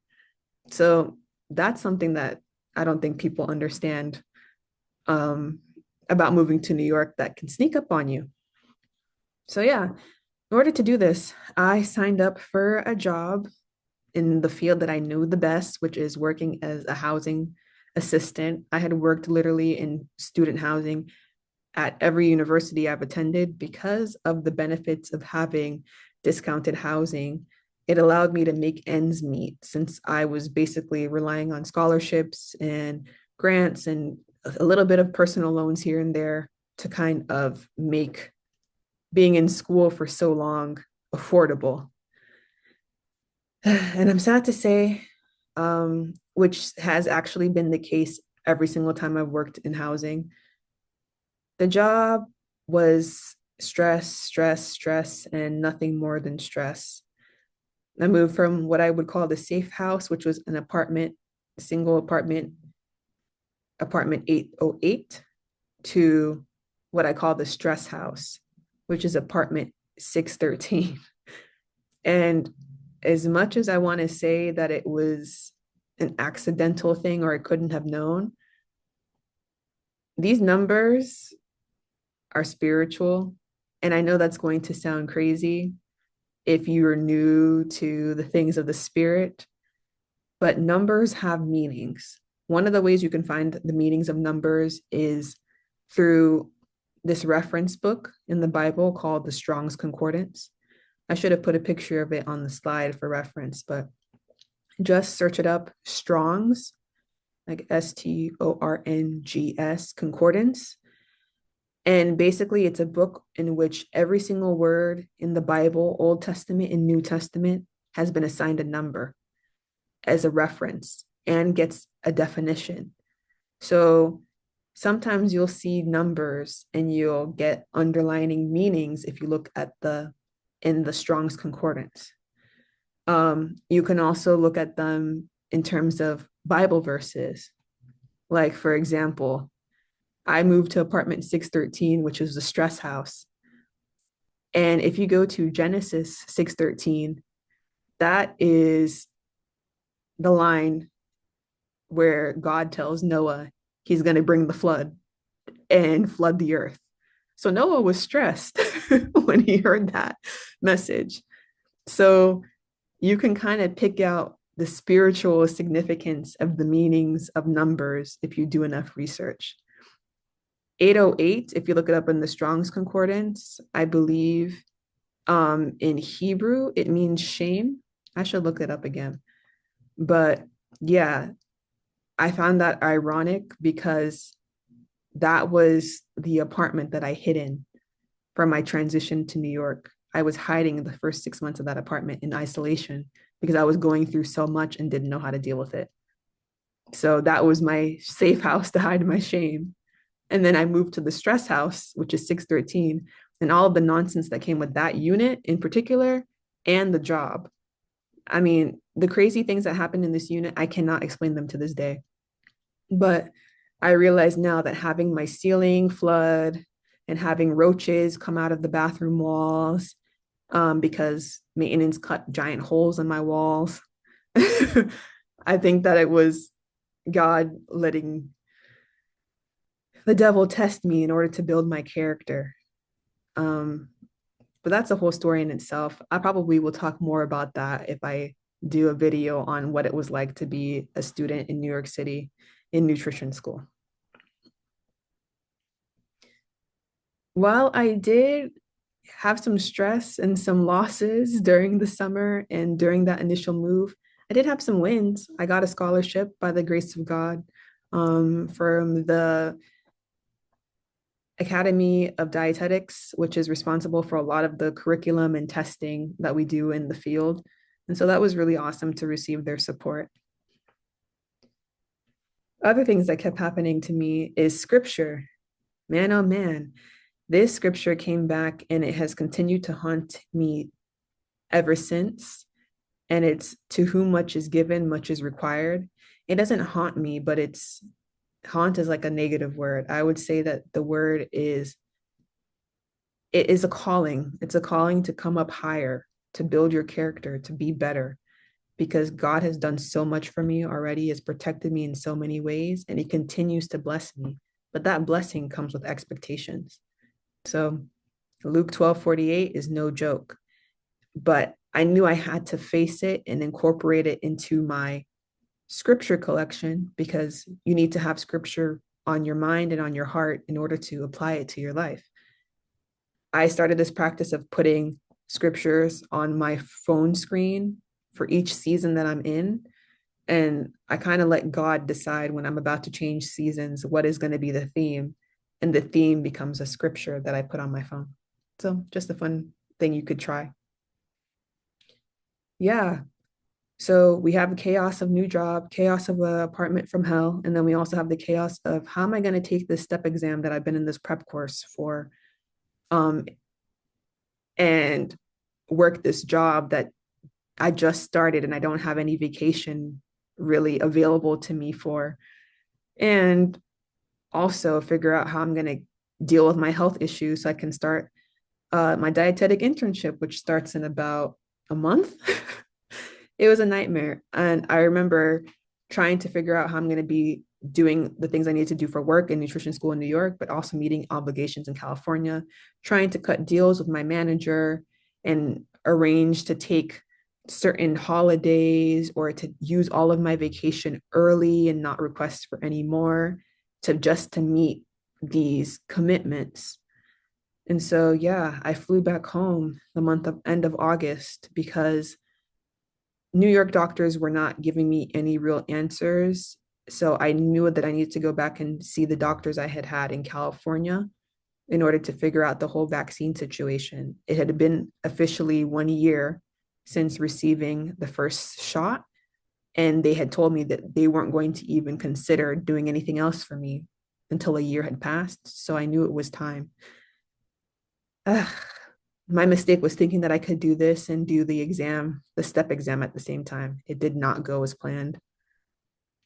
After I get my next dose, I start getting symptoms, symptoms again. But this time, the symptoms didn't happen directly after getting the shot like it happened the first time. This time, it seemed to be more sporadic. Um, and I had already been kind of trying to figure things out on my own, doing different elimination diets, other things like that. And I don't know, it just dawned on me that I might need to do another elimination diet as well, because clearly something is triggering this rash now, because instead of it just being always there, it's seeming to come and go now more often. So after doing another elimination diet for a month after getting the next dose, I figured out that my issue was gluten. Anytime I had anything glutinous, it was not good for me. It was not good for me at all, which sucked because, as you saw, I had an obsession with chicken nuggets, and gluten is also in everything. It's very, very, very much so hidden. If not in something, it will be a cross contaminant. So you have to be very, very careful. Um, but I'm so thankful and blessed that I was in nutrition school at this time because I actually would learn about these things, learn about gluten, learn about if somebody has gluten sensitivity, you can also be sensitive to oatmeal because they have similar protein structures that can cross react for some people. I would never have known that if I wasn't in nutrition school. I would never have felt comfortable with experiencing or experimenting with gluten-free cooking if not for being in nutrition school. I wouldn't have even had the time to take care of myself like that if I was still in medical school. So, my recipes, I definitely want to share eventually on my second food YouTube channel. And I'll probably link it in the description because I already have some videos up on it. But yeah, if you want to watch that journey, you can check that out. The good thing about life is you find things to make it work. I didn't have to give up everything because look, IHOP even adopted and had a gluten-free menu. So instead of getting my favorite pancakes at the time, which were their harvest grain and nut pancake, which was like a mixture of like almonds and walnuts and whole wheat flour, super, super good. Used to be obsessed. I used to think that they were healthy, but now I know better. If you looked at the macronutrients on those things, they had double the amount of fat as the regular buttermilk pancakes, which just goes to show you you can't always trust advertising on what is healthy versus what is not. You need to look at the nutrition labels, but that's another video for another time. All this to say, gluten-free IHOP was fire. I didn't have to give up my IHOP. And IHOP is just something that is like a family tradition. Even with my family on the East Coast, which I was eating with in this picture, they loved IHOP just as much as my family on the West Coast loves IHOP. So this would kind of be like our whenever we commune on a Sunday afternoon, where do you go to enjoy a fun meal. And it's all about balance too.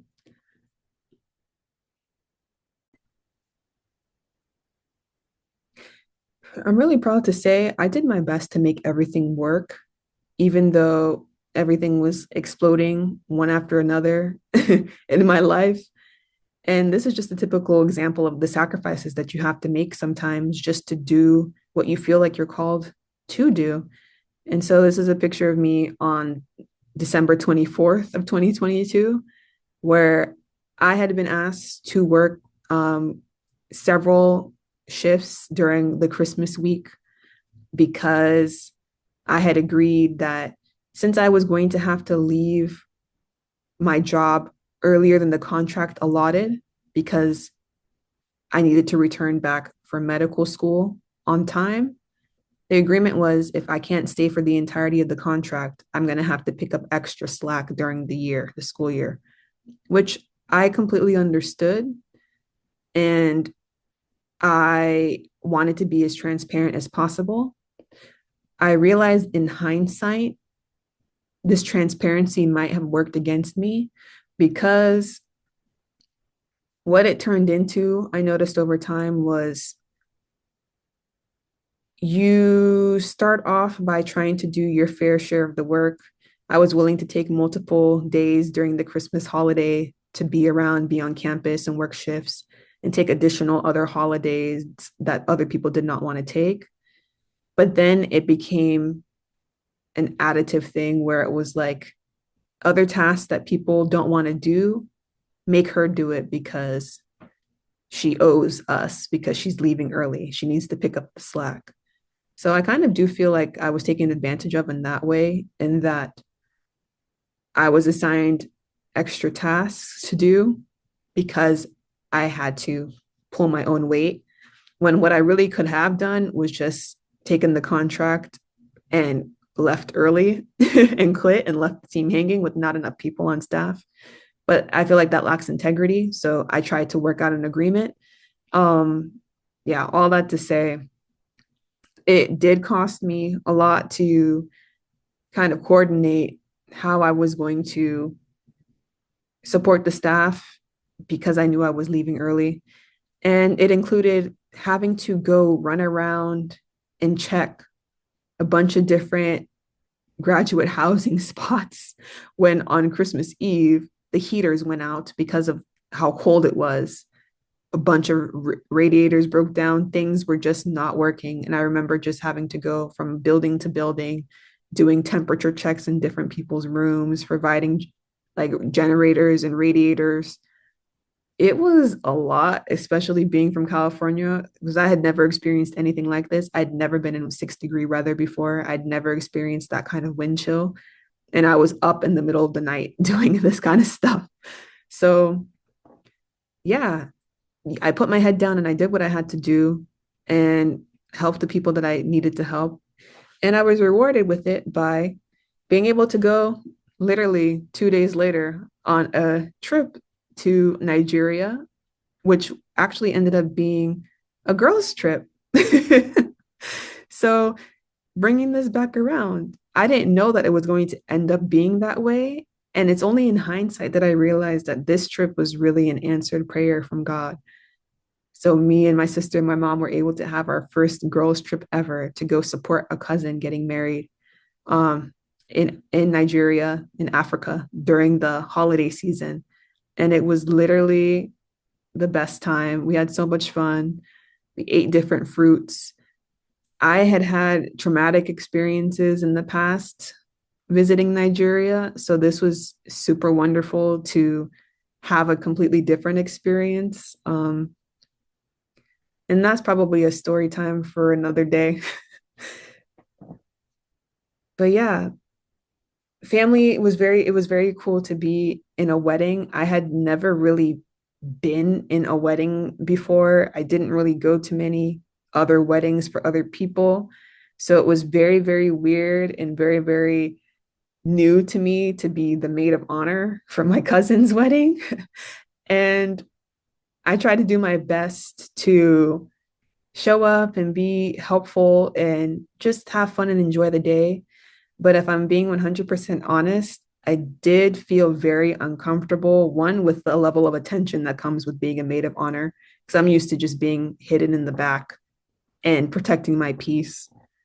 And then number two, the whole look, having a lot of makeup, having very long extensions, and it just didn't feel like it was very me, but the day was not about me. So I did what I was asked to do as a maid of honor.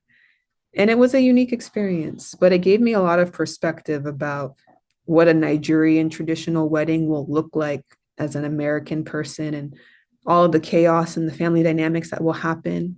There's a lot of good, but then there can be a lot of chaos and stress with it. And so it really made me really question whether this is something that I would be interested in doing versus something I would feel like I had to do to honor the culture. And then while I was in Nigeria, God brought me to read, I got me to bring this book with me to read it. And this is a book called A Woman's Self-Esteem. And it's by the same author of The Six Pillars of Self-Esteem, Nathaniel Brandon. But I feel like this book was really very eye-opening to me in a different way, in that it forced me to confront some of the limiting beliefs I had within myself that I did not even realize that I had. Specifically, it showed me that I had this subconscious idea that women in particular should not be too much. Like, you should not be too smart. You shouldn't be too successful or too opinionated. And I didn't know why I always felt like there was a cap. People talk about the glass ceiling, and I'd be like, yeah, glass ceiling, whatever. Like, oh, yeah, like I know it exists and society tries to put you in your place. Yeah, yeah, yeah. But you don't have to listen to that. But it's different when it's like you can have the glass ceiling that your world puts on you, as in society and what their expectations put on you. But then there's a different type of glass ceiling that can come from what your family teaches you about what is your position, what is your role to play, what is your relationship to the elders in your family and to in the community that you're coming from. What is your relationship in terms of ranking amongst family members in your generation, rankings amongst siblings, rankings amongst cousins. Like, family dynamics can also create ceilings on your potential if you're not aware of it. And a particular story in this book that hit me like a ton of bricks was talked about, I don't know the chapter number, but it was about how your dynamics with your father can shape your confidence as a woman. And it talked about a young girl who was seeking therapy in his office because, well, she wasn't a young girl at this time. She was like in her late 20s, I believe. She had come to seek therapy because she didn't understand why she felt like she was dating men that were below average when she was a successful person. And she felt like she couldn't be around people that were too smart, but also felt like she had to dumb herself down in the relationships that she was in. And she was wondering why she felt like she had to not speak her mind or not be too intelligent in her relationships. And through the work that the author and the client did together, he uncovered the fact that this actually came from her relationship dynamic with her father. And he notes that when she was younger, she would always be around her father. They would be partners with everything. They would spend so much time together, and she adored her father. But around the age of 9, 10, 11 is when things started to change. She started to have her own questions for her dad. She started to have her own thoughts, her own opinions. And when she tried to communicate these things, they were completely shut down or ridiculed. And so from then on, that created some distance between her and her father, in that She just felt like she couldn't speak her mind. She felt like she had to be quiet. Um, and she almost felt like to be too smart would be a recipe for ending up alone. So she would constantly feel like she had to hide herself in all of her relationships. When I read that, that hit me like a ton of bricks because it was a dynamic that I was so familiar with, but had never thought about because I honestly feel like I underwent the same dynamic and change with my dad. I mean, one of the nicknames my dad had for me growing up was flip mouth. You talk too much, flip mouth. I think that speaks for itself as to whether or not I was allowed to have an opinion. And that just became a thing. And the book says it. It's you get to this age where you're not just coming for adoration, but you're coming for advice and also to be heard and understanding. And when you don't blindly adore this person anymore, they distance themselves from you as a kid. And that can really shape your relationships beyond your relationship with your parent.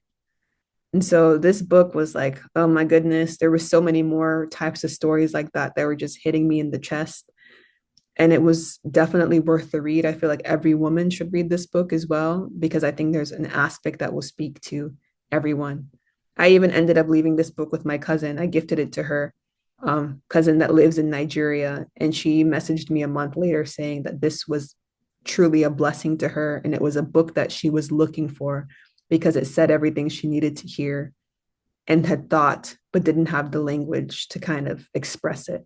So I think it works for anybody who's open to kind of address their own self-esteem and self-worth issues.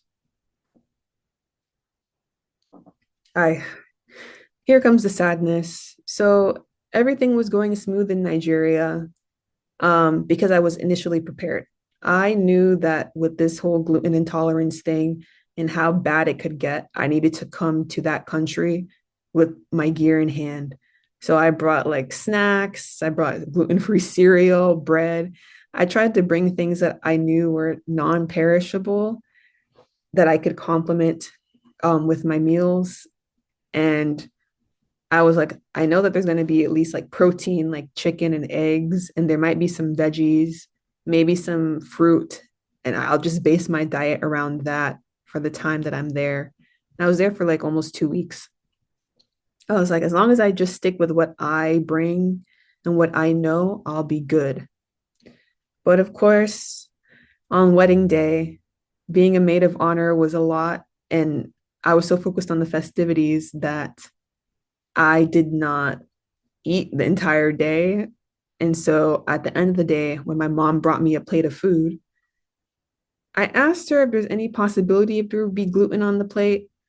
And she confirmed no, but unfortunately, it ended up like this. I had one of the worst gluten reactions that I've had to this day during that trip. And she couldn't have known because honestly, the item that made me sick, I believe, was this dish called mai mai. It's a Nigerian dish that's traditionally made with things like beans, maybe some spam and eggs. So typically things that would not contain any gluten at all. But one thing that is very tricky about gluten is it's a cross contaminant. So sometimes your gluten can be hidden in products that shouldn't have gluten. A popular example of this would be beans or lentils. Beans and lentils sometimes have cross contamination because they get exposed to gluten in the factory. They're often processed in the same factory. But that little contamination doesn't usually make this you that sick to where I would have this kind of severe reaction. I really think this reaction came because whoever that made the dish, the caterers tried to cut costs by adding flour to bulk up the mai mai. And I was probably eating straight gluten mixed into the dish. And so I was like this for the next 3 weeks. And it was very interesting to experience this because it made me very sad because I knew it wasn't in my control. Like I did my best. This was literally within the last 3 days of the trip. I had done my best to take precaution and do what I had to do to protect myself. But I think what made me a little bit sad was I didn't realize that my family probably didn't take me serious until they saw it in real time and their reactions towards this rash that developed were really, really harsh. And I know I'm sensitive, but this is my truth, so I'm going to say what I'm going to say. I got a lot of comments about how I needed to cover up and I can't let that show where it looks really bad. It looks really disfiguring. OMG. And I just remember being a little bit sad and frustrated because it was like, did you guys not think I was serious when I was turning down all the options to eat out, all of the additional food? Like, this thing is really serious for me. The rash is just one of the symptoms that I get. I also get really bad GI symptoms where it's like I can't hold down food or keep food in my body for weeks at a time. And I will lose literally 12 to 15 pounds in the course of 2 weeks because I can't keep any food in my system when I have these gluten attacks. So I didn't realize that when I was telling people in my family about my suffering, they didn't believe it because they didn't see it. And it wasn't until they saw it that they really started to take it seriously and not think it was just another fad diet that I was trying to do. And that realization kind of was like, man, it was disappointing. And the comments was disappointing. It did not help being told to cover up or hide yourself. It made me feel like I should feel ashamed for something that was completely out of my control. So, yeah, if your loved ones deal with chronic illness, please do your best to encourage them and speak kind words over them because any chronic condition or illness that you deal with is not easy. We don't ask for these things in life. Sometimes they just happen. So be supportive for the people around you. So I'm going to stop here and leave the rest for part 3 of this testimony. Please share your thoughts in the comments down below. Like and subscribe if you want to support more content from this channel. Thanks, and I look forward to talking to you soon.